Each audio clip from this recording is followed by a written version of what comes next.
Daawwattoota keenya ajjeecha suukkaneessaa maatii tokko keessatti obboleeyyan sadi irratti raawwatame ilaalchisee gabaasa addaa qabannee dhiyaanneerraa akka nu hordoftan garanumaan isin affeerra. Manuma gayyaa sadiitti ganii manuma isaatti waa cabsanii itti seenanii baasanii kan hubatti fixan ijoollee sadii. Qabarumummaatiin dhuunfee ijoolleetti jala hubatti. Zangaadamee ilma beeksisni sadi duudan dhadhuu. Waa'ee Oromoon haati turte ijoolleen koo walii biraaf nyaanni nyaachise garafse baatee Oromummaatiin ijoollee koo fixanii fichisiisan rabbi sinichaa argisiisa.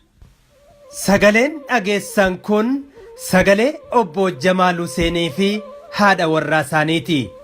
Dhiyeenya kana loltoonni Agaazii godina Arsii Bahaa aanaa Shirkaa weeraranii qubatanii jiran ijoollee isaanii umurii dargaggummaa gadi aanaarra jiran sadii Oromummaa isaaniitiin yakkanii bakka tokkotti jalaa rashanuu isaanii gadda guddaadhaan kan nuuf himan.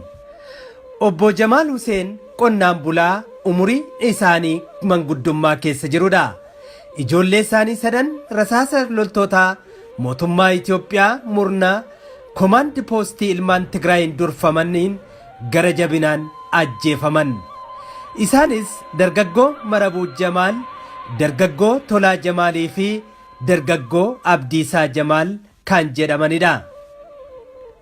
Obbo Jamaal Huseenii fi haati warraa isaanii guyyaa ajjeecha suukkaneessaa ijoollee isaanii irratti raawwatame irraa kaasee fayyaa dhabanii firri akka isaan of hin ajjeefneef harka isaanii hidhanii bira taa'anii eegaa jirani.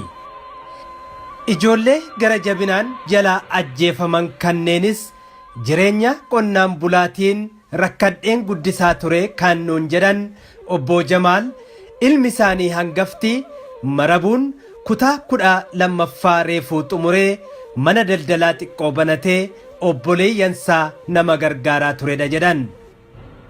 Tolaa fi Abdiisaan immoo barattoota kan ajjeefaman mana obboleessa isaanii Marabuu odoo waliin jiranii balbalatti gadi yaamanii dhukaasatti bananii bakka tokkotti fixanii biraa deemanii jechuun gadda guddaa fi qorqalbiin isaanii cabee akka Oromootti hafnaan akka namaatti gochaa dorgomaa hin qabne ijoollee isaanii irratti raawwatamuusaa kan dubbatan. Ijoollee manumaa gadi yaasaniitiin eegan ammoo fixuu danda'anii akkanumatti irra ga'e kaa ijoollee manuma bakka isiin jirtu bakkuma isiin jirtu manuma jaraa keessaa gadi yaasanii erga xiyyiitiin fixanii waan tokkollee badii tokko odoo hin qabne aynatuma kana. Maqaan Marabuu Jamaaloo jedhanii Tolaa Jamaaloo jedhanii Abdiisaa Jamaalooti. Ijoollee kana sadii manumaa gadi yaasanii dhima fixan. Tokko daldalataadha. Kuwwan eegan ammoo barataadha. Kutaa meeqa baratu? Aynatuma kana. Kutaa meeqa baratu? Tokko kutaa Abdiisaa kan jedhame kutaa 7 barataa. Tolaa Jamaaluu kifilii kutaa 4 keessaa bahee barana adda addaa ta'anii fuudhee aynataa kana jira. Marabuun hin daldalata. Isaan kun sadan ijoolluma keessani? Ijoolluma kiyya. Ijoolluma kiyya. Mee akkaataa kamiin guddiftan ijoolleen akkam turani guddinni isaanii guddisuudhaaf hagam dhamaatiin qabdan hedduudha beekamaadha. Mee waan kanarraa sirrumatti naa ibsaa obbo Jamaal. Sababaa jarri kun kitaaba inni dhumee otoo hin beekin xiqqoon sammuun na beekamtee gurri kun immoo xiqqoo na dhaga'uu dhabee xiqqoo osoo sagalee ol naa fuutanii barbaade. Ayyee egaa ijoollee kanannaa guddiftanii hedduu akka dhamaatan beekamaadha. Ijoollee kana immoo biraa dhabuun sinirra dhuguma amma fayyaallee dhabuun waa hedduu namni akkuma amma sin ibsitanii ibidda rasaasaatiin ijoollee akkasitti of biraa dhabuun waan guddaadha. Mee akkaataa dhamaatee ijoollee kanatti guddiftanii fi akkaataan itti guddise garuu ani qotee bulaadha.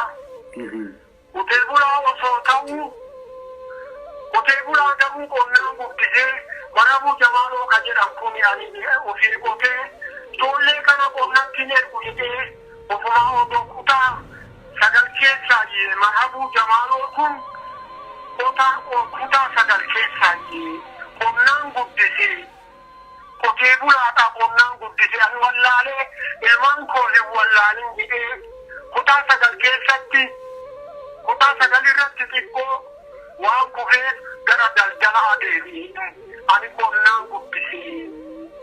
Ijoollee meeqa qabdu walumaa galatti ijoollee meeqa qabdu? Ijoollee akki ani qabu ijoollee dhiira 10 qabaa.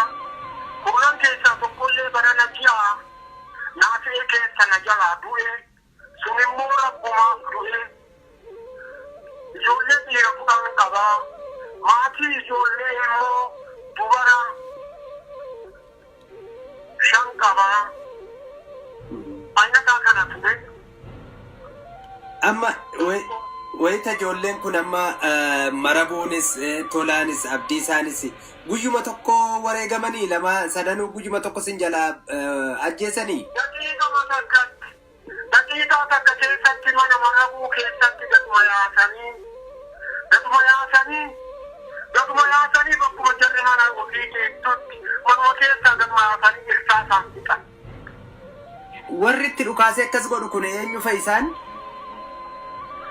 Gaafsanii akka addaataanii saraayitiin dhufe jedhanii warri eeganaa gadi yaasee fixe waliin beekne gamoo haga ammaatitti ifanaan goone gaduma yaasanii fixuumanii daqiiqaa takka keessatti jarri sadiin kun bakkuma tokko dhufe. Humaa sin gaafanne manumaa gadi yaasaniitumatti dhukaasanii? Ittuma dhukaasan manumaa gadi yaasanii alaamaan ittiin fixan isheen warra unaatiin daddaku unaatiin jedhaniituma sababa ittiin soqanii sababuma kanaan meeshaa waraanallee gaafatanii meeshaa waraanaa ani qabu ijoolleen homaan qabdu anillee homaan qabu jedhanii gaduma yaasanii yooma san waan tokkollee hin gaafanne meeshaa waraanaatiin fixan itti bara dammaafanii wanni biraan qabu. Sin wayita ijoollee kan akkasitti maqaa Oromummaatiin fixan irratti gadi yaasan maqaa Oromummaati. Isin wayita akkasitti ilmaan keessan kanarra wanti kun ga'u eessa turtanii akkamitti dhageessani mee obbo Jamaal? Gaariidha. Ani fixuun jaraa sa'aa 11 fixanii sa'aa 1 fixee sa'aa 1 walakkatti waan kana yoo dhaga'u sa'aa 11 yoo dhaga'u halkanuma sanii hin dhageenye halkanuma sanii hinduu ta'uu doonaan jedhan haaduu jedhee halkanuma san dhagee reeffa jalaa alaa ol guuree manatti deebisee yoo san qaqqabeen. Reeffa sinumatu qaqqabee kaafatee ol galchaa ture jechuudha. Balbaluma keessatti gadi yaasanii fixan gara biraan deemne hadaruma keessatti balbaluma keessatti dhiiga jira akkasuma. Achi geessanii wayita reeffa ijoollee keessan sadii akkasitti argitanii mee maaluma isinitti dhaga'ame maal egaa kun hedduu akkatti ibsan illee nama rakkisaa mee akkam jettu kana irratti? Amma sammuun kisiin jiru guyyaa sanirraa qabee haga irraatitti kurooti firri na bira taa'ee qabee halkanillee akkanatti naan bula guyyallee akkanatti naan oola waa'ee kana keessa jira homaa kana ammallee kunoo firri na bira jira akka hidhaatitti jiraanii bo'isoo jiraatu duraa waan godhu dadhabee hidhamee jira ammallee kunuuti waan kana bilbilli kun ijoolleen natti hinnaan haga kana isinitti haasa'e malee akka hidhaatitti jira sammuun kiyyallee likkiin jiru inni qalbiin kiyyallee likkiin jirtu odoo daldalattu odoo taa'anattu wanna tokko osoo ofirratti hin beekin manumaa gadi haasanii hidhuu kanaan halkan kanatti ogulee ganama jira sadeetti ka jedhu bakka kam ga'etti ka jedhu nama waanti gaftu ijoollee akka biyyaatitti beekamte ijoollee akka naannootitti maqaan jaraa maqaa ta'ii qabdu ana wajjii kan wanyataa kana taate wanjaa ofii malee miidhama ofii malee haala minaan baata waa'ee Oromoo kana deeggarti akkanatti duute ijoolleen koo sammuun koo amma homaa likkii haasaanaa sawwaan hin beeku namni beeke malee namni machaqasu yoo beeke malee sammuun kiyyallee likkii hin jiru anillee likkii hin jiru qalbiin kootillee likkii hin jiru akka ijoollee kootii awwaalamee lafa jalan tarre malee waa sammuun koo likkii hin jiru firri na bira taa'ee nanaan isaa bira bakka dibee galii sibiila natti naqanii na hidhu akkana jira. Hedduu namatti dhaga'ama. Egaa jabaadhaa Waaqayyo sinaa gargaaru Rabbi sinaa gargaaru sabrii siniif haa kennu. Mee ijoollee dubbisuu danda'ana?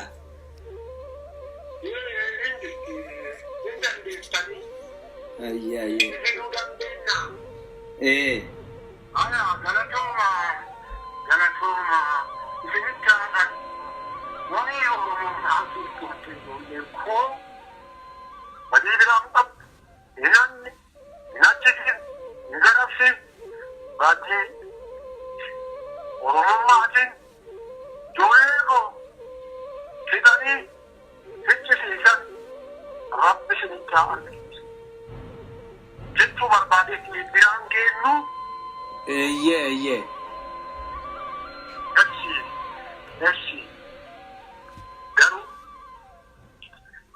warra hafe kanallee haga qabrini kan itti jedhamu rabbitu beeka natti dhagamee jira isinittillee haadha namni ilmaan sadi dibeetu wanni jirtu irraa dhumu tuuwwan gara yaadatiidha kana jira rabbi isinitti argisiisu. Egaan daawwattoota keenya gaaffiif deebii obbo Jamaal Huseen abbaa dargaggoota sadii yeroo tokkotti ilmaan isaanii rasaasa loltoota mootummaa wayyaaneen dhabanii kana xumurree haadha warraa isaanii bakka dhibamanii ciisaa jiranitti haasofsiisuutti ceene. Haati warraa isaaniis guyyaa ajjeechaa ilmaan isaanii sadan irratti raawwatame irraa kaasee fayyaa dhabanii gurri isaanii dhaga'uu dhabee wayita ammaa siree irratti hidhamanii gulukoosiidhaan jiraachaa jiranii.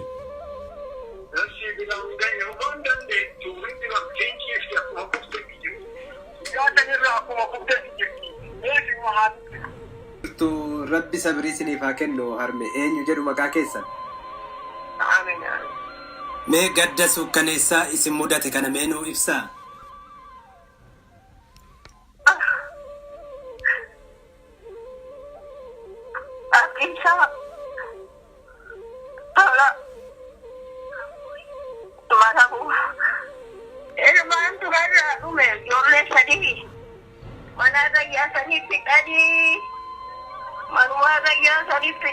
Manuma isaatti waa cabsanii itti seenanii baasanii karuurratti fixan ijoollee sadii.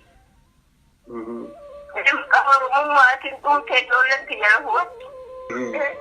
Gaddaata jaraatti na dhibee bashitaan qabu jararraa bashitaa ta'ee deebiin na dhibee bara. Hin dadhabe ilma zangaadame ilma beeksisni sadi duudhan na dhumu. Sabrii isiniif haa kennu hedduu nus hedduu gaddineerra akka malee hedduu nama gaddisiisa. Ijoolleen ilmaan keessan qofaa miti ilmaan Oromoo hundaati kan dhumani. Egaa nus kanuma waan nutti dhaga'ameef isin dubbisuu barbaanne gara fuulduraatti akkasuma deebinee sin gaafanna. Eshi.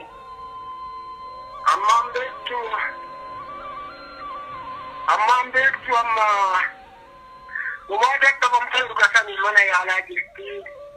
Asitti kun gulukoosii uumama itti hidhanii naanneessanii.